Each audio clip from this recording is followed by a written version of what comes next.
अस्सलाम वालेकुम मेरी प्यारी प्यारी यूट्यूब फैमिली। उम्मीद करती हूँ आप सब खैरियत से होंगे। आज मैं अपना ब्लॉग स्टार्ट कर रही हूँ मॉर्निंग से, ब्रेकफास्ट से। ये देखिए, ये मेरे बेटे का ब्रेकफास्ट है, मैं उसे देने जा रही हूँ। वो कॉलेज जा रहा है। ब्रेड, आमलेट और टोस्ट, चाय। और ये फिर बेटा चला गया था। फिर ये हस्बैंड का ब्रेकफास्ट है, अंडा भुर्जी, पराठा और चाय। फिर हस्बैंड भी जाने वाले थे, बेटा भी चला गया, हस्बैंड भी चले गए। और मैंने मशीन भी लगाई हुई थी कपड़ों की, यानी कि मैं कपड़े भी धो रही थी। कपड़ों के साथ साथ मैंने पूरे घर की धुलाई भी करी है। गाइड्स, मैंने फ़ोन उठा लिया था। हमेशा मैंने आपको पोछा लगाते हुए ही दिखाया है, बट मैंने सोचा कि चलिए आज आपको धुलाई करते हुए भी दिखा देती हूँ। ये देखिए गाइड्स, ये बहुत बड़ी गैलरी है। मैं चलती जा रही हूँ, चलती जा रही हूँ, चलती जा रही हूँ, गैलरी ख़त्म ही नहीं हो रही। ये देखिए, ये बहुत बड़ी गैलरी है। ये पूरी गैलरी की मैं हर दूसरे दिन धुलाई करती हूँ।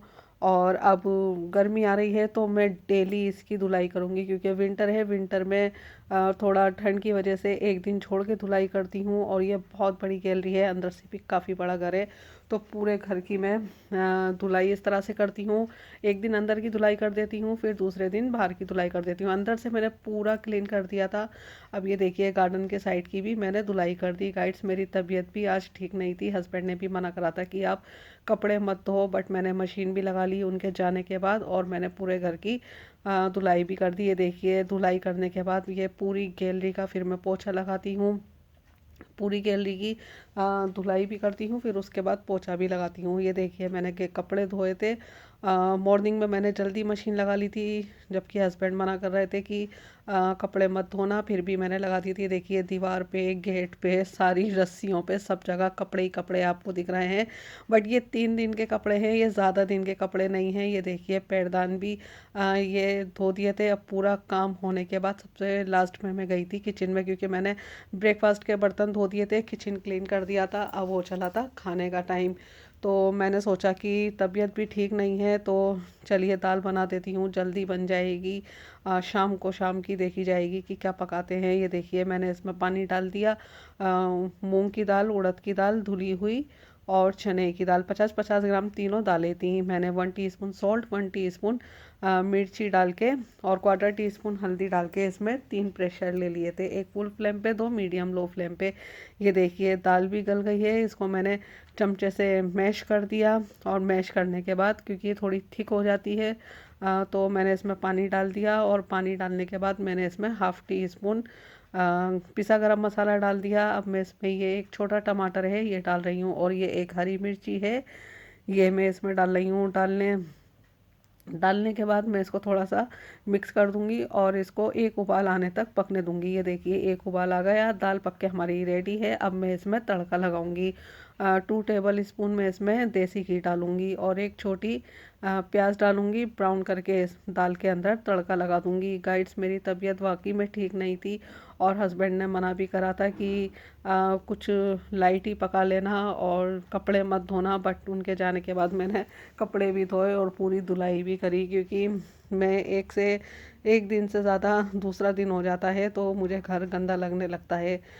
तो ये देखिए, फिर अब मैं सब काम से फ्री होने के बाद मैं नहाने गई। नहाने के बाद फिर मैंने धूप में बाल सुखाए, मॉइस्चराइज़र लगाया, और ये मेरा कॉम्ब रखा है। फिर मैंने बाल वगैरह काढ़े। फिर ये देखिए, हो चला था नमाज़ का टाइम। तो जिस जगह पे मैं नमाज़ पढ़ती हूँ, कितना भी क्लीन मैंने किया हो, दोबारा से मैं एक बार ज़रूर क्लीन करती हूँ, क्योंकि नमाज़ पढ़ते हैं तो यहाँ पे चप्पल लेके हम चलते फिरते हैं। यहाँ पे मैं बैठी थी, मैं चेयर पे बैठी थी, मैंने मॉइस्चराइज़र वगैरह लगाया था, तो मैंने क्लीन कर दिया।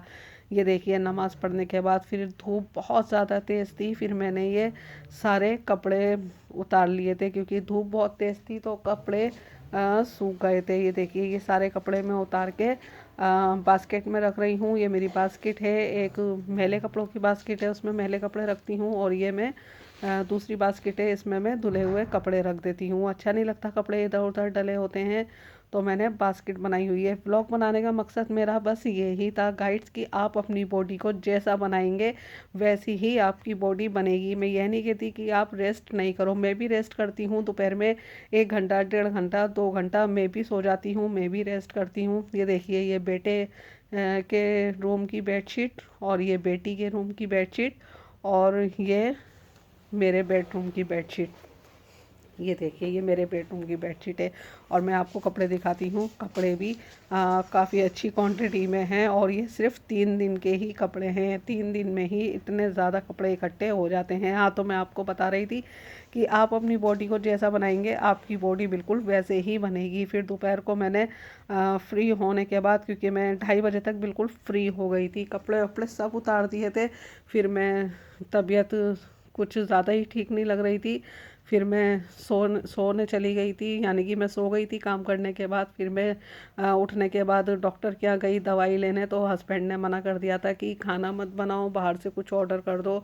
तो बच्चे तो वैसे भी पिज़्ज़े के शौकीन हैं, तो सबके लिए पिज़्ज़ा मंगा लिया था। मैं दवाई लेके आ गई थी, तब तक आधे घंटे के अंदर पिज़्ज़ा भी आ चुका था। फिर मैंने पिज़्ज़ा खाने के बाद मैंने दवाई खाई थी। डॉक्टर ने बीपी लो बताया था। ये देखिए, मेरी तबीयत कितनी भी ख़राब हो, बट मैं हद से ज़्यादा रेस्ट नहीं करती, क्योंकि फिर भी मैं बोल रही हूँ, आप अपनी बॉडी को जैसा बनाओगे आपकी बॉडी वैसे ही बनेगी। आप अपनी बॉडी को अपने हिसाब से जितना ज़्यादा यूज़ करोगे, जिम जाने के बजाय, चाहे वो घर के जाले साफ़ करना हुआ या अलमेरा के कपड़े सही करने हुए या घर क्लीन करना, या आप जितना ज़्यादा काम करेंगे अपनी बॉडी से, उतना ही आपके लिए ही ये फ़ायदा है। तो मैं यही कहना चाहूँगी कि रेस्ट की जगह रेस्ट करिए, और अब आप खुशी खुशी सारे काम करेंगे तो आपको खुद खुशी मिलेगी। क्योंकि बहुत अच्छा सा लगता है कि परफेक्टली सारे काम हम खुशी खुशी करते हैं, और वही काम आप रो के करोगे, तबीयत ठीक नहीं है और काम नहीं हो पा रहा, ये हो रहा है वो हो रहा है, तो गाइड्स जैसा आप बॉडी को बनाओगे वैसी ही फिर मैं बोल रही हूँ आपकी बॉडी बनेगी। ये देखिए, अब मैं सबको पिज़्ज़ा दे रही थी, सबके जिसने जो फ्लेवर जिसको चाहिए था वो फ्लेवर वो अपना अपना ले रहे थे। अब पिज़्ज़ा मैंने खा लिया था। फिर तबीयत मेरी ठीक नहीं थी, डॉक्टर ने बीपी लो बताया था और शोल्डर पे भी स्वेलिंग आई हुई थी। तो ये देखिए, मैं अब दवाई खा रही हूँ, और मैंने डॉक्टर को बोला था कि आप मुझे कुछ ऐसी दवाई दें जिससे मैं थोड़ा बेस्ट फील करूँ। तो डॉक्टर ने भी रेस्ट बताया, बट मैं रेस्ट नहीं करती ज़्यादा। मैं आपको अपने नेक्स्ट व्लॉग में फिर दिखाऊंगी, क्योंकि मैं एक टाइम दवाई खा लेती हूँ, ठीक हो जाती हूँ, या दूसरे टाइम, या सिर्फ एक दिन दवाई खा के ही मैं फिर दवाई में नहीं खाती। क्योंकि अपने बदन में आप फुर्तीली लाएंगे, उठेंगे, नहाएंगे, धोएंगे, घर का काम करेंगे, तो आप खुद ही बेटर फील करेंगे। तो ये देखिए, अब मैं ये दवाई खा रही हूँ। दवाई खाने के बाद मैं थोड़ा सा फ़ोन चलाऊँगी। फ़ोन चलाते चलाते मुझे फिर नींद आ जाएगी, यानी कि फ़ोन चलाते चलाते मुझे नींद आ जाएगी। फिर मैं सो जाऊँगी, थोड़ा बेटर फ़ील होगा, क्योंकि हम हाउसवाइफ़ हैं तो हमको घर का काम करना ही करना होता है। गाइस, अगर मैं काम वाली भी मैंने लगाई थी, ऐसा नहीं है नहीं लगाई हो, बट मैंने हटा दी, क्योंकि अपनी बॉडी से हम जितना ज़्यादा काम ले लें उतना ही हमारे लिए अच्छा है। अब ये आपके ऊपर डिपेंड करता है कि आप घर का काम खुशी खुशी करो या फिर रोके करो। घर का काम तो हाउस वाइफ को करना ही होता है। उम्मीद करती हूँ आपको ये मेरा छोटा सा व्लॉग अच्छा लगा होगा। अगर अच्छा लगा हो तो प्लीज़ सब्सक्राइब ज़रूर करें, एक लाइक ज़रूर दें। नेक्स्ट व्लॉग आपके लिए जल्दी लेके आऊँगी। तब तक के लिए अपना बहुत सारा ध्यान रखिए और मुझे दुआओं में याद रखिए। अल्लाह हाफिज़।